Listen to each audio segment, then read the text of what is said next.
Baik, selamat sore semuanya. Hari ini saya akan menyampaikan materi kuliah terkait sesuai judul yang saya tampilkan saat ini, Color Theory, Color Image Processing, and Advances in Color Research. Yang pertama, saya akan mulai dengan Color Theory. Pertama ya, apa sih itu warna? Saya ingin tanyakan pendapat dari rekan-rekan sekalian. Silakan gunakan kolom chat, silakan unmute kalau kepingin. Apa itu warna? Menurut Anda apa itu warna? Mohon diingat dalam konteks kuliah yang sedang kita bicarakan ya, yaitu pengolahan citra. Jadi citra kita digital menggunakan kamera dan seterusnya. Silakan kalau ada pendapat, silakan gunakan chat box. Apa itu warna?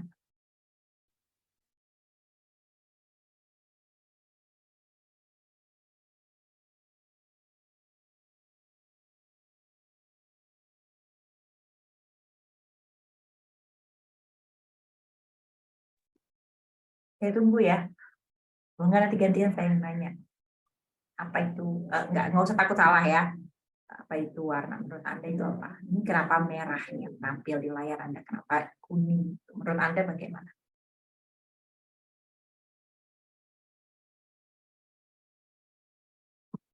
Terima kasih, Saudara Ilham. Sudah ada. Oke, hasil dekomposisi. Saya belum prof ya, jadi jangan dipanggil prof. Mohon maaf, saya belum prof. Persepsi dari frekuensi cahaya. Oke, saya coba pecah ya dari kata-kata ini. Sudah ada beberapa keyword yang muncul dari jawaban rekan-rekan sekalian. Persepsi, mata, dekomposisi cahaya. Oke. Lalu persepsi dari frekuensi, kata frekuensi sudah keluar. Lalu intensitas, spektrum, betul.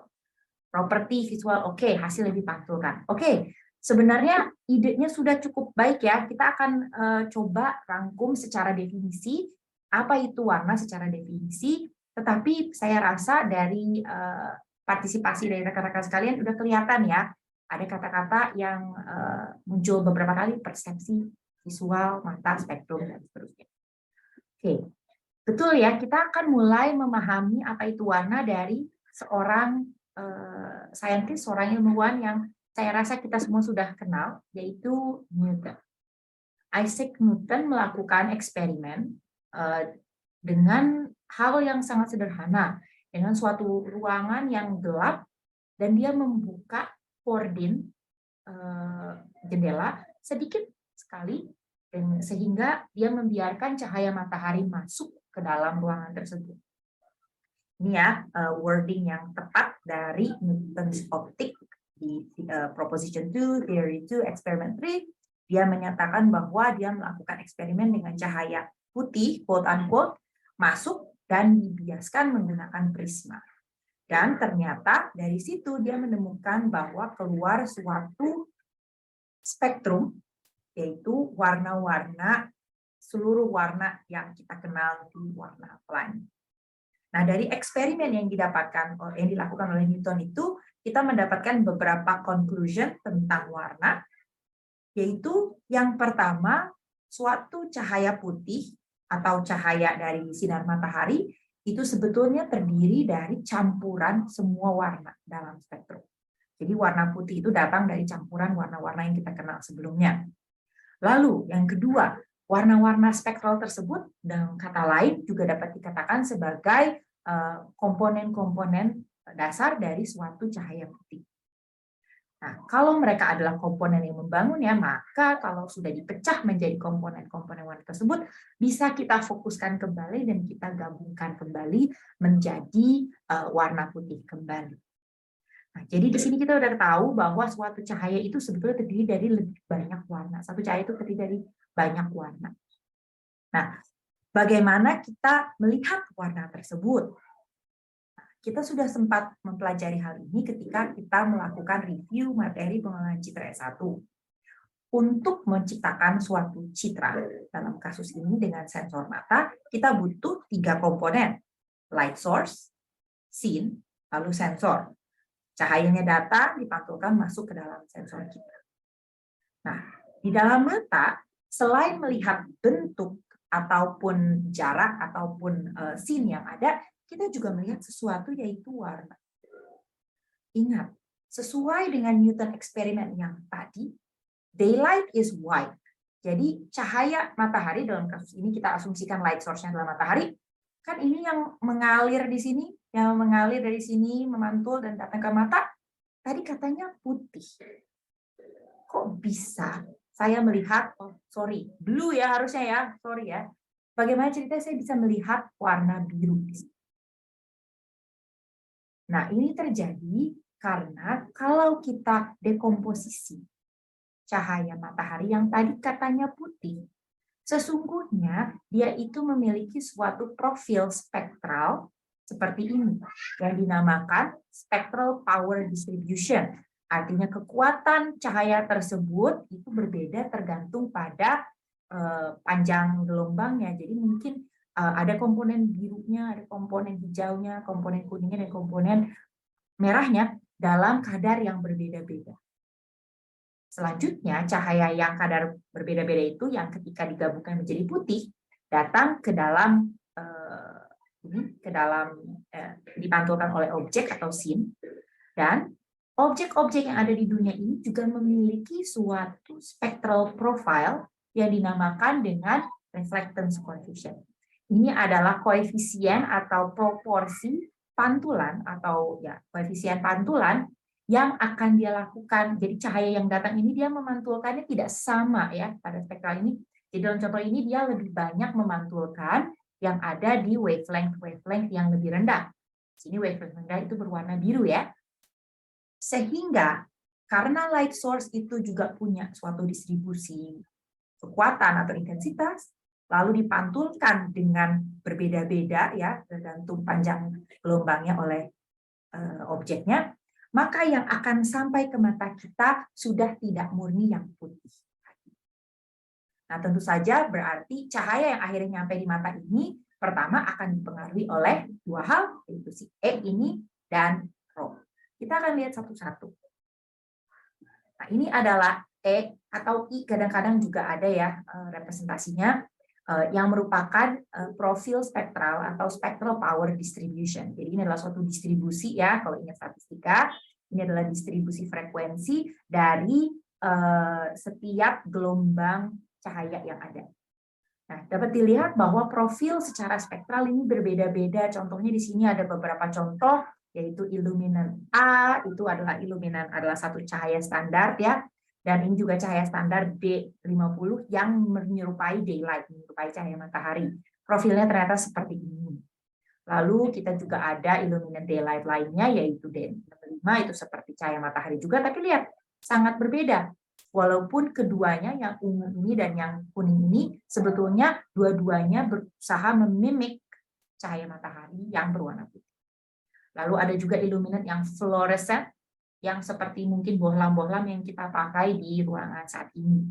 Nah, dapat diperhatikan bahwa sumber cahaya yang ada di dunia ini kan banyak ya, walaupun kita bisa mengambil standarisasi daylight sebagai cahaya yang ada dimanapun, kita juga perlu mempertimbangkan bahwa illuminant yang ada di dunia ini banyak, ada fluorescent, ada LED, ada compact fluorescent, dan seterusnya. Dan yang penting yang perlu kita ketahui adalah bahwa setiap pencahayaan ini akan memiliki spectral power yang berbeda-beda. Jadi cahaya yang muncul dari source saja akan beda-beda, baik itu dari cahaya matahari ataupun dari lampu yang artificial. Lalu pengaruh kedua tadi, selain dari illuminannya sendiri, kita juga akan dipengaruhi, cahaya tersebut akan dipengaruhi oleh spectral reflectance yang Rho tadi dari cahaya. Nah, dapat dilihat di sini, ini dinamakan dengan Macbeth color checker ya. Ini adalah standard color untuk yang sering untuk digunakan di dalam banyak eksperimen berdasarkan warna. Bisa dilihat bahwa ini berbeda ya, spectral profile atau spectral reflectance dari setiap warna. Contohnya ternyata kalau blue sky yang ada di ketiga ini nih, yang ketiga ini ternyata enggak lantas tinggi di biru saja, tapi dia merupakan suatu kombinasi dari biru, dari hijau, dan dari kuning. Nah, misalkan yang pure red ya, pure red tuh yang ini ya, misalkan itu berarti yang ini. Nah, bisa dilihat bahwa dia sangat rendah ya power yang ada di wavelength rendah yang merepresentasikan warna biru, tetapi dia tinggi di warna-warna merah. Dan begitulah yang dilakukan untuk beberapa lainnya, termasuk untuk warna hitam yang dapat dilihat reflektasinya rendah ya untuk semua spektral. Jadi tidak banyak intensitas yang akan dipantulkan oleh objek yang berwarna. Oke. Jadi kita udah tahu bahwa sekarang saya punya profil spektral yang berbeda dari cahaya yang asalnya, lalu dipantulkan juga berbeda tergantung pada reflektan setiap objek. Nah, ini adalah akan mempengaruhi cahaya yang akhirnya datang kepada mata kita. Nah, sorry ya, typo ya, ini maksud saya tentu saja biru, ya, mohon maaf. Nah, cahaya yang datang ke mata ini lalu akan diproses oleh mata menjadi warna yang kita semua kenal.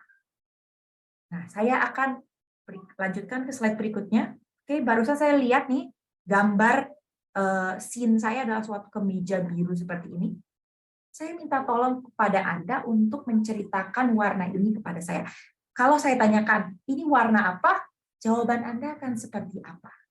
Saya persilahkan coba di chat box, saya undang kembali. Warna apa sih ini? Tolong ceritakan ke saya dong. Sorry, kepencet. Biru, biru muda katanya ya. Biru, oke. Nah, biru itu adalah suatu kata yang merepresentasikan warna yang seperti ini. Kita semua mengikuti suatu konvensi, kita semua tahu ya ini kayak kayak pengetahuan umum bahwa warna seperti ini adalah biru. Akan tetapi sebenarnya yang dilihat oleh saya, yang dilihat oleh Anda, yang dilihat oleh Lukita Fazri, yang dilihat oleh Nur, saudara Nur, yang dilihat oleh saudara Douglas, Prasta ataupun Ilham mungkin beda-beda. Mungkin saya bilang ini biru muda, tapi mungkin yang lain ini biru laut. Ini karena kita menerjemahkan warna ini, jadi ini cahaya nih datang ke mata saya, ini diterjemahkan atau diproses oleh kepala saya, mata saya, tergantung dengan sensor yang saya miliki, yaitu mata saya. Nah, itulah yang dinamakan dengan warna itu suatu sensasi, suatu persepsi. Kita perlu, karena akan beda-beda ya antar orang, maka kita membutuhkan suatu konvensi atau suatu peraturan lah ya, suatu pakem untuk kita dapat saling mengkomunikasikan warna. Jadi bagaimana sampai warna biru yang tadi bisa ada di dalam persepsi kita, itu seperti itu.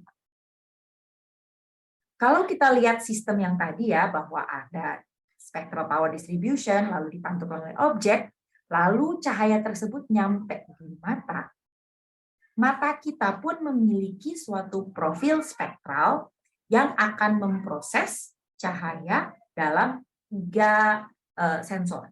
Mungkin Anda pernah dengar bahwa kita punya sensor di mata yang sifatnya membaca R, membaca G, dan membaca P. Ini yang dimaksud. Jadi ini ada spectral sensitivity atau color matching function.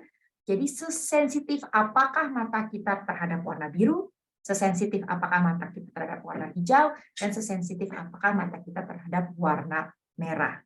Dan setiap mata kita semua beda-beda, dan setiap kamera, setiap alat yang melakukan akuisisi citra akan memiliki sensitivitas RGB yang berbeda-beda. Kita akan fokus dulu pada mata manusia. Nah, mata manusia ini sedikit biologi ya. Jangan tanya saya bukan biologist, tetapi kita memiliki 2 jenis sensor. Yang pertama rods atau sel batang ya, yang sensitifnya terhadap brightness, seterang apa cahaya yang kita terima, itu cuma power ya.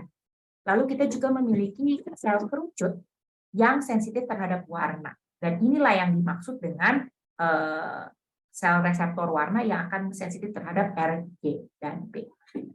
Jadi kalau kita terjemahkan, mata kita akan membaca, oh saya punya biru sebanyak ini, oh saya menangkap hijau sebanyak ini, dan saya menangkap merah sebanyak ini. Dan inilah yang menjadi landasan dari teori warna yang pertama, yaitu adaptive color theory atau Young-Helmholtz trigonometric theory of color vision. Berdasarkan fotoreseptor yang ada di mata manusia, kita tahu bahwa warna yang ditangkap oleh kepala kita, oleh mata kita adalah kombinasi dari R segini banyak, G segini banyak, dan B segini banyak. Itu adalah teori pertama, bahwa warna apapun yang ada dapat direpresentasikan sebagai kombinasi dari X kali R, Y kali G, dan Z kali B. Jadi sejumlah sejumlah R, sejumlah G, sejumlah B. Itu teori yang pertama. Akan tetapi, ternyata dalam perkembangan ilmu warna ini terdapat ketidakkonsistenan. Walaupun kita menggunakan mata manusia sebagai basis untuk mendefinisikan warna, ternyata kita tidak dapat mendefinisikan sekedar R tambah G sama dengan kuning, misalkan gitu. Tidak semudah itu. Karena kalau kita pikirkan ternyata R dan G itu dijumlahkan, quote-unquote, itu tidak jadi kuning gitu. Lalu yellow dan blue jika digabungkan itu kan jadi white, tetapi komponen yellow dan blue itu hilang. Dan seterusnya, sehingga aturan-aturan aditif yang ada pada matematika tidak lantas applicable terhadap teori di mana saya katakan R segini banyak tambah G segini banyak tambah B segini banyak sama dengan warna tertentu. Maka muncullah pendukung teori warna lainnya, yaitu opponent theory of color vision.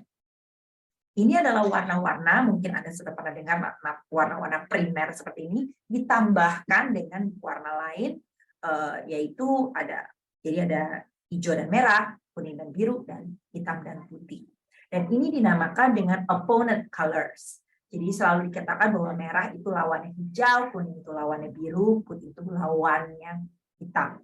Dan ini ternyata pengaruh karena ada suatu proses fisiologis dan psikologis yang terjadi dalam otak manusia sehingga ini tuh saling berlawanan. Kalau nggak ada kuning, kita lihat biru. Kalau nggak ada biru, kita lihat kuning. Saya akan membuktikannya dalam slide berikutnya. Silahkan perhatikan layar Anda, semoga full screen ya. Dan Anda silahkan, saya akan biarkan Anda untuk melihat layar saya sepanjang mungkin kurang lebih 30 detik ya, supaya beneran ini ya. Kita fokus ya.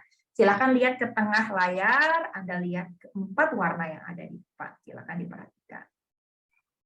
Sampai agak siwer gitu ya, silakan dilihat.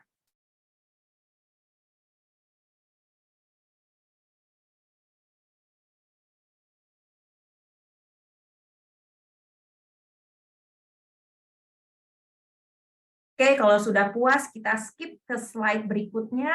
Jangan lepas ya, matanya tetap melihat ya, jangan lepas dulu ya. Kita lanjut ke berikutnya. Apa yang Anda lihat? Ada yang mau sharing nggak apa yang barusan Anda lihat? Silakan gunakan chat box. Apa yang barusan kelihatan? Anda bisa lihat ya, ini slide saya warna abu-abu doang loh. Nggak ada apapun ya, tetapi ada yang ngelihat sesuatu nggak di sini barusan? Silakan ya di-share di chat box. Saya pengen tahu pada ngelihat apa nih. Oke, siapa nih? Oh, Prasta ngelihat, masih ngelihat ya warna yang 4 tadi tuh kelihatan ya? Ada lagi, apakah yang lain juga lihat sama seperti yang dilihat oleh Prasta? Ada nggak yang ngelihat lagi? Cuma Prasta doang atau yang lain sempat ini nggak? Cuman 2, ada yang cuma lihat cuman 2, ada 4. Oke. Tuh, detailnya dari Douglas ya, datangnya ya. Douglas bilang kiri atas biru, kanan atas kuning. Oke, kiri atas biru ya, kata Douglas ya. Nah, padahal tadi yang kiri atas tuh kuning loh. Tapi ternyata berubah menjadi warna biru, kata Douglas. Oke. Nah, ini yang dinamakan complementary after effect. Ternyata tidak tertulis ya, saya tulis di chat box supaya tahu istilahnya. Complementary after effect. Nah, di situ maksud saya adalah ternyata kuning itu berlawanan dengan biru sehingga kita lihat kuning di sini ya, dan tidak adanya kuning itu adalah biru begitu. Lalu tidak adanya biru ternyata dia menjadi kuning. Dan di sini dilihat bahwa nggak cuma sekedar saya menjumlahkan R tambah G tambah B, tetapi ada efek saling berlawanan yang juga mempengaruhi apa yang akhirnya dilihat oleh manusia. Oleh karena itu, ada tidak cukup untuk menerjemahkan, mohon maaf, bukan tidak cukup, tetapi ada banyak alternatif Di samping sekedar menyatakan warna itu adalah penjumlahan dari komponen R, komponen B, dan komponen. Saya ingin bertanya, menurut Anda, ada berapa warna yang dapat dilihat oleh manusia? Menurut Anda berapa?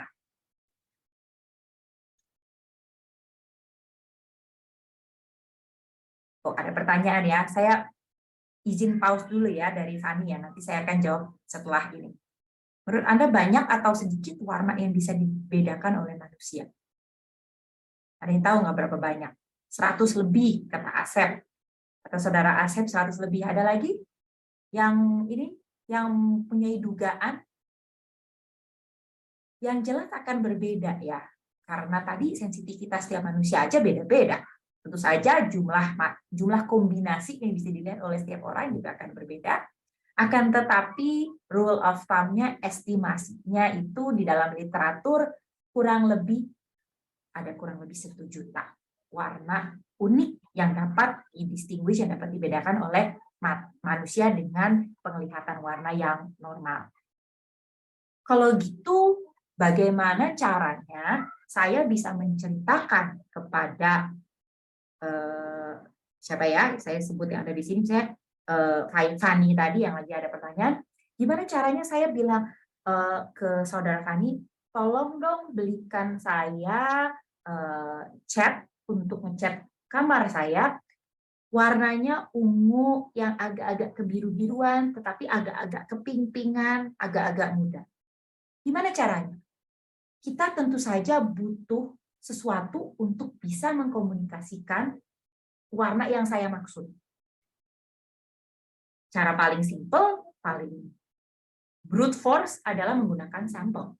Saya punya contoh nih, warna ini, tolong beliin cat warna yang seperti ini.